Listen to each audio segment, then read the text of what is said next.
असम अरुणाचल सीमा से बड़ी खबर। पहाड़ से ट्रक गिरकर 22 मजदूरों की दर्दनाक मौत।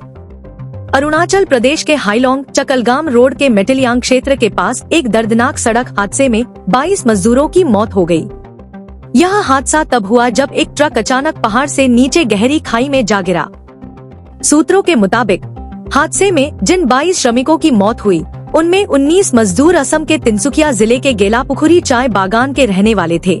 अब तक घटनास्थल से 13 शव बरामद किए जा चुके हैं, जबकि बाकी मृतकों की तलाश अभी भी जारी है। अधिकारियों का कहना है कि यह दर्दनाक दुर्घटना बुधवार को होने का अनुमान है। पहाड़ी क्षेत्र होने के कारण राहत व बचाव कार्य में काफी मुश्किलों का सामना करना पड़ रहा है। स्थानीय प्रशासन, पुलिस और रेस्क्यू टीम घटनास्थल पर मौजूद है और लगातार शवों की खोज एवं पहचान का काम चल रहा है। इस हादसे ने पूरे तिनसुकिया जिले को शोक की लहर दौड़ा दी है। আমি আজি সঁচাকৈ ৰাতিপুৱাই এটা আমাৰ সমগ্ৰ অঞ্চলবাসীৰ কাৰণে অতি দুখৰ খবৰ। আৰু ইতিমধ্যে আমি জনামতে আমাৰ তিনিচুকীয়া জিলাৰ গেলাপুখুৰী চাহ বাগিচা আৰু ঢেলাখাট চাহ বাগিচাৰ পৰা শ্ৰমিকসকলে অৰুণাচলৰ হাইলঙত তেওঁলোকে কাম কৰিবলৈ গৈছিলে। যোৱা সোমবাৰে ৰাতিপুৱা 6টামান বজাতে তেওঁলোকে ইয়াৰ পৰা ৰাওনা হৈছিলে। আমি জনামতে তেওঁলোকে গৈ থকাৰ অৱস্থাতে হাইলঙত তেওঁলোকৰ গাড়ী পাহাৰৰ পৰা খহি পৰিল বুলি আমি ইতিমধ্যে গম পাইছোঁ। আৰু গাড়ী খহি পৰাত তেওঁলোকৰ বহুতৰে মৃত্যু হৈছে বুলিও আমি গম পাইছোঁ। ইতিমধ্যে আমি 13জনৰ তেওঁলোকৰ মৃতদেহ উদ্ধাৰ হৈছে বুলি গম পাইছোঁ। আৰু এজন সংকটজনক অৱস্থাত আছে আৰু তেওঁ গেলাপুখুৰীৰে হয় এজন ব্যক্তি, আৰু তেওঁক ইতিমধ্যে ডিব্ৰুগড়লৈ ৰেফাৰ কৰিছে। আৰু যিকেইজন ধৰক এতিয়ালৈকে পোৱা নাই, তেওঁ অৰুণাচল গভৰ্ণমেণ্ট ফালৰ পৰা তেওঁলোকক বিচাৰি থকা হৈছে। আৰু আমাৰ প্ৰশাসনিক ফালৰ পৰা ইতিমধ্যে টিম এটা তেওঁলোকে গৈ আছে উক্ত স্থানলৈ, আৰু আমিও যাবলৈ ৰাওনা হ'বলৈ ৰেডি হৈছোঁ। আৰু সবিশেষ আমি তাত গ'লেহে আমি গম পাম যে আচলতে কিমানজনৰ মৃত্যু হৈছে বা কিমানজনে মানে সংকটজনক অৱস্থাত আছে। কিন্তু অতি দুখৰ খবৰ যে তেওঁলোকে শ্ৰমিক হিচাপে কাম কৰিবলৈ গৈছে আৰু তেওঁলোকৰ ঠিকাদাৰৰ আণ্ডাৰতে তেওঁলোকে কাম কৰিবলৈ গৈছে। গতিকে যিসকল ঠিকাদাৰে তেওঁলোকক লৈ গৈছে, হয়তো প্ৰটেকশ্যনত নৰখাকৈয়ে তেওঁলোকক হয়তো লৈ গৈছে চাগে, সেইটো আমি ক'ব নোৱাৰিছোঁ।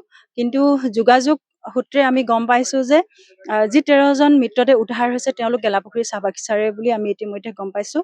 আৰু গেলাপুখুৰী চাহ বাগিচাৰ পৰা আমি তথ্য পোৱা মতে 19জনৰ নাম ইতিমধ্যে পাইছোঁ। 22জন বুলি শুনিছোঁ, কিন্তু বাকী কেইজনৰ নাম আমি এতিয়ালৈকে পোৱা নাই। শুনামতে ঢেলাখাট চাহ বাগিচাৰ 2জন আছে বুলি শুনিছিলোঁ, বাকী 22জন গেলাপুখুৰী চাহ বাগিচাৰ আৰু শিয়ালকাঠি চাহ বাগিচাৰ আছে বুলি আমি শুনিছিলোঁ।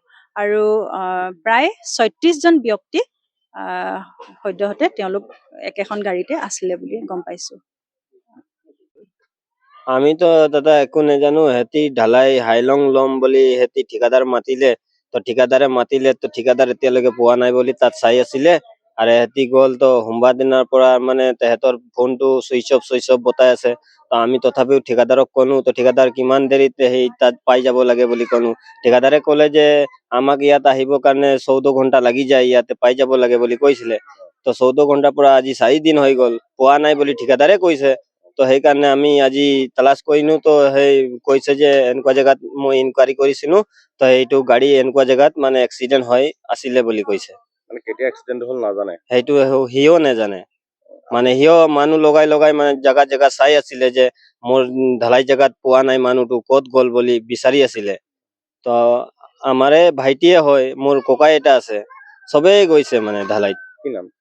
মোৰ অৰ্জুন কুমাৰ এটা আছে, বীৰেন্দ্ৰ কুমাৰ বুলি এটা আছে। মোৰ নিজৰ ভাইটি আৰু ককাই। এতিয়া কি খবৰ পাইছে? এতিয়া খবৰ পাইছো যে 13টা ওলালে বুলি কৈছে ডেড বডিটো, আৰু এটা জীয়াই আছে বুলি কৈছে। এই ঠিকাদাৰজনৰ নাম জানে নেকি? ঠিকাদাৰৰ নামটোতো সেই মুছলিম আছে, তো সি তাতেই আছে বুলি কৈছে হাইলঙত।